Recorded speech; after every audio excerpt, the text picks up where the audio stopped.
Hi, did you see this opinion piece where the opinion was that Halloween does for kids some wonderful things? And I'm saying like, okay. I mean, look, ignorance. The Bible says this. God talked about Israel. He said, my people are destroyed for a lack of knowledge. If somebody doesn't understand that a gun has a bullet in it, and when you press that thing and it fires off, it's going to go through your head, and he puts it to his head and saying, it's going to kill you, bro. That's the reality there. That is the knowledge you should have had, that that gun has a bullet in it, and when you pull the trigger, you're going to bust your head up. But to think that, oh, it's such a nice little toy, and oh, it's so shiny and so good, maybe I could put it in my head and pull the trigger and everything will be just wonderful. That is what Halloween is. Because, you see, in this land where we have the CIA, and we know that they, come up with some good games and so forth. I mean, what you see is not what you get, and the water might be calm, but in there are some sharks or some electric eel. You jump in it, then you're going to see the water start to boil up when they eat you up. In the Caribbean we have Purina, especially I'm talking about Caribbean. My country is politically with the Caribbean, that is Guyana. But we're in South America. We have those, big reptiles and so forth, fish from South America. You have the piranha. They'll be quiet in the water. You jump in, you see busy, you see blood in the water, and next thing you're done, they eat you up so fast. You don't go in the water unless there are no piranhas in there. And as children, God protected us, man. Because once I saw a dead piranha in the water, we used to just dive in the water, no problem. I never had anybody bitten by a snake, none of my friends or alligators, whatever. So this Halloween thing, it is basically celebrating the Night of the Dead, in which the Bible teaches that when you die, you're laid in the grave. There's nothing that goes anywhere because we don't have anything that's to go anywhere. Because in the original creation, God took dust and He made man and He breathed into him, and then he became a living soul. It's not that he had a living soul, He gave him a living soul. So when you die, whatever constitutes a living soul will separate. The wind goes back to God and the body goes back to the earth. So there's nothing to go anywhere. And so nothing happens with the dead. The dead knows nothing, the Bible says. When the minute somebody dies, the thoughts perish. There's no envy, there's no love, there's no nothing in the grave until Christ comes back. He resurrect the righteous ones to go to heaven, and the wicked ones will, eventually be destroyed in hell. And so they teach that this special night, the dead comes out and interact with us and the whole 9 yards, and they dress up like Dracula and all this stuff, and going out there and doing some stuff. And so there are a variety of things. There are a variety of evil. There's so many evil out there, forms with that. There's a piece for everybody. And so these kids who probably like suspense and drama and this kind of frighty thing and this horror thing, they like Halloween. Some others like magic, some others like the Ouija board, some others like psychic, somebody like reading the astrology.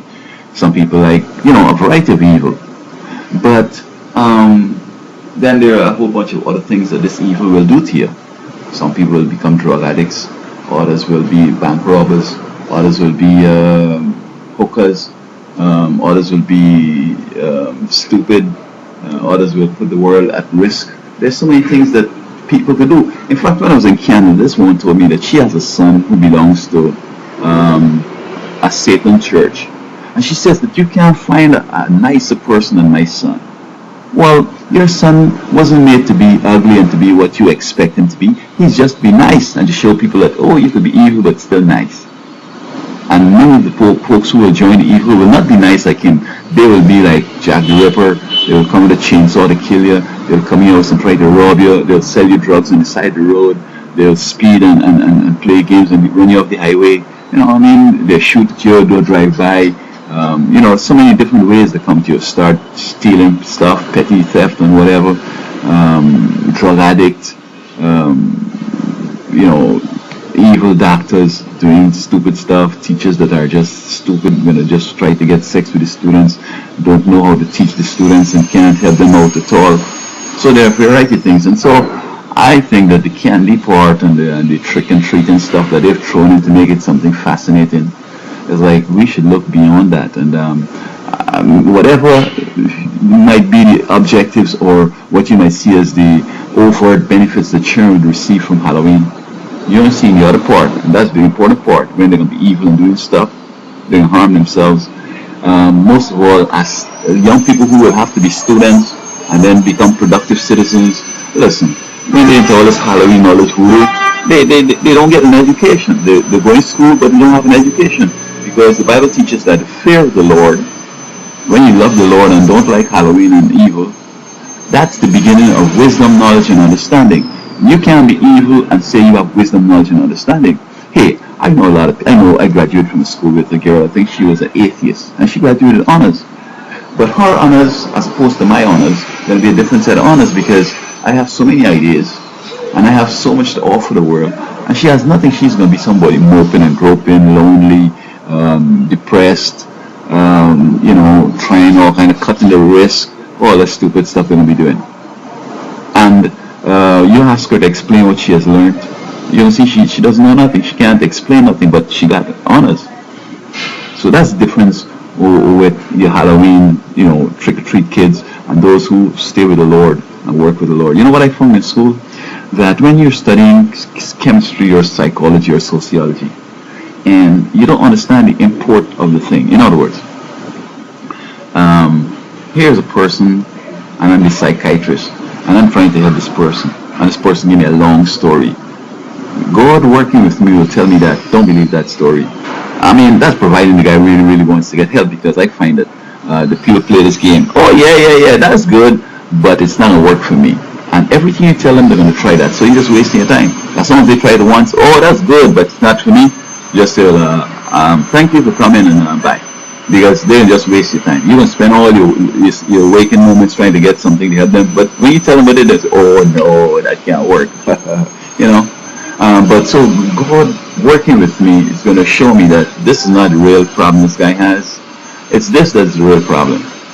For example, you might be urinating a lot. He says, my kidneys are bad. I need a kidney operation. Or I need some pills to help me to keep my kidneys from, this overactive. And then God can say, no, that's not the case. Look at it this way. He's drinking too much of water. He's also drinking a lot of tea, which will stimulate his kidneys. And so that is the reason for his constant trips to the bathroom. It's not anything wrong with his kidneys. It's just he's using a stimulant, which is tea, and he's drinking a lot of liquids.